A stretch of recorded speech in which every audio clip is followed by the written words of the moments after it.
Mga residente sa Zone 1 Bantilles, Barangay Bugo sa Cagayan de Oro City, problemado karon tungod sa gatambak nga basura sa ilang barangay nga wala pa makolekta sukad adlaw sa Pasko. Kini ang balitang barangay ni Cyril Chavez. Human ang lipay-lipay ug kaon-kaon atol sa pagsugat sa Pasko. Problema na sab karon ang mga kinan-an ingon man mga basura nga nagtapon og. Kini ang suliran sa Zone 1 Bantilles, Barangay Bugo sa Cagayan de Oro City.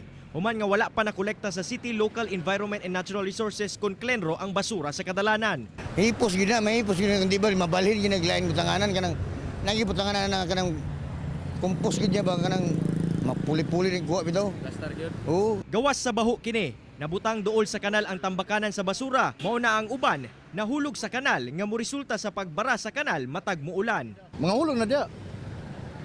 Nya baka bara. Mabara gina siya dito sa ilalom. Mo nang dako tubig diri. Ngay mo baha. Nya na may bangag dia. Mo nang mugawas dito tubig. Labi nagtaob. Hinoon, mipasalig ang Clenro nga padayon ang ilahang pagpaningkamot aron makolekta na ang tanang basura sa syudad, sukad pa atong adlaw sa Pasko.